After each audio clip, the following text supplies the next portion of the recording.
महाभारत की यह कथा बताती है कि जीवन में आने वाले संकटों का सामना किस तरह करना चाहिए।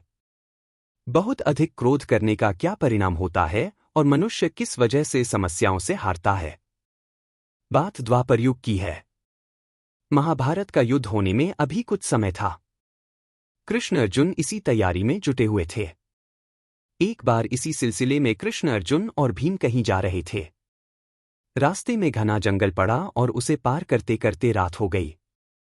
जंगल से जा रहे थे कृष्ण अर्जुन। घुप्प अंधेरा हो जाने के कारण तीनों ने तय किया कि अब आगे बढ़ना संभव नहीं है, इसलिए यहीं ठहर जाते हैं। सुबह होने पर बढ़ चलेंगे। इस पर भीम बोले कि यह जंगल मायावी लगता है, इसलिए यहां ठहर तो सकते हैं, लेकिन यहां सोना ठीक नहीं होगा। कृष्ण और अर्जुन दोनों को थका हुआ भांपकर भीम ने कहा, तुम दोनों सो जाओ, मैं जागकर पहरा देता हूं। भीम देने लगे पहरा। इस पर कृष्ण ने कहा, थके तो हम तीनों ही हैं। ऐसा करते हैं, बारी बारी से एक प्रहर जागकर पहरा देते हैं। सहमति होने पर कृष्ण और अर्जुन सो गए और भीम जागकर पहरा देने लगे। कुछ ही पलों में कृष्ण अर्जुन गहरी नींद में चले गए और तभी भीम को एक भयानक आकृति उनकी ओर आती दिखी। वह कोई राक्षस था। राक्षस से हुआ युद्ध। राक्षस उन्हें देखते ही जोर से चीखा और भीम क्रोध में भर गए। इस घटना का एक विचित्र असर हुआ। क्रोध के कारण भीम का आकार कुछ छोटा हो गया और राक्षस का आकार बढ़ गया। इसके बाद राक्षस फिर चीखा और फिर से भीम ने और क्रोध दिखाया। इस बार उनमें उतावलापन भी था। राक्षस का आकार बढ़ते देख भीम चिंतित भी होने लगे। भीम को मिली हार।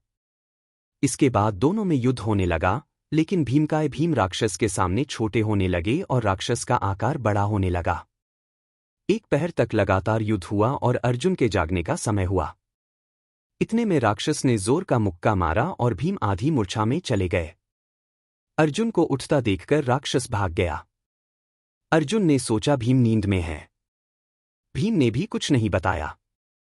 अर्जुन देने लगे पहरा। अर्जुन उठकर पहरा देने लगे। कुछ ही देर में राक्षस फिर आया और अर्जुन को धमकाने लगा।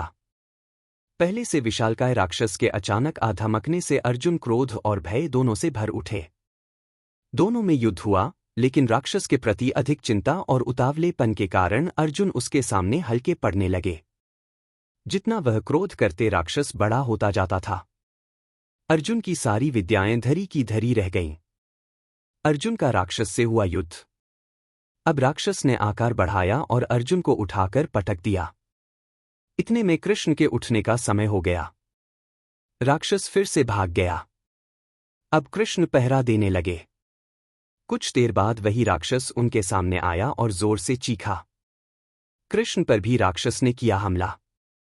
कृष्ण जरा भी घबराए नहीं और बोले, बताओ तुम इस तरह चीख क्यों रहे हो, क्या चाहिए तुम्हें? इस बार भी कुछ विचित्र घटा। कृष्ण के साहस के कारण उनका आकार कुछ बढ़ गया और राक्षस का आकार कुछ घट गया। राक्षस को पहली बार कोई ऐसा मिला था जो उससे डर नहीं रहा था।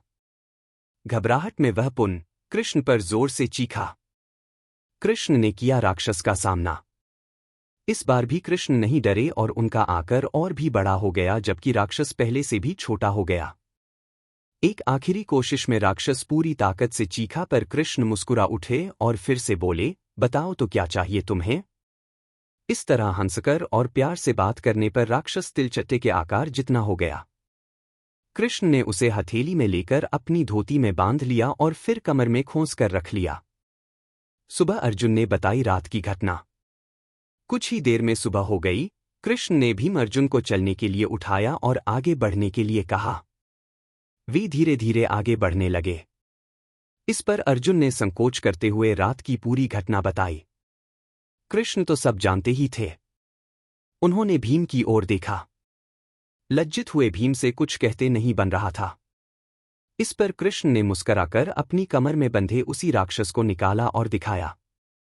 अर्जुन और भीम चौंक पड़े और कहा, यह तो वही राक्षस है। कृष्ण ने बताई राक्षस की असलियत। कृष्ण बोले, यह राक्षस नहीं, तुम दोनों के मन में घर बना चुका अनावश्यक क्रोध है। यह तुम्हारा उतावलापन भी है। जितना तुम क्रोध को बढ़ाओगे इसका आकार बढ़ता जाएगा। यह ताकतवर हो जाएगा। तुम इसके सामने बौने हो जाओगे। यह जीवन में आने वाली समस्या का भी प्रतीक है। जब जीवन में तुम किसी समस्या को लेकर उसका सामना करने से बचोगे तो वह ऐसे ही अनियंत्रित हो जाएगी और तुम्हें कमजोर बना देगी। मैंने सिर्फ हंसकर इसका सामना किया, क्रोध बिल्कुल नहीं किया। इसके कारण इसका आकार छोटा होता चला गया। इस कथा से मिलती है शिक्षा। यह राक्षस वाकई हमारे जीवन में आने वाली समस्याएं हैं। विपरीत स्थितियों का सामना करने के बजाय सिर्फ उनकी चिंता करने और उन पर क्रोध करने से स्थिति और गंभीर हो जाती है। लेकिन अगर हम इनका हंसकर सामना करते हैं तो यही समस्याएं धीरे धीरे छोटी होती चली जाती हैं और अंततः हम उन पर काबू पा लेते हैं।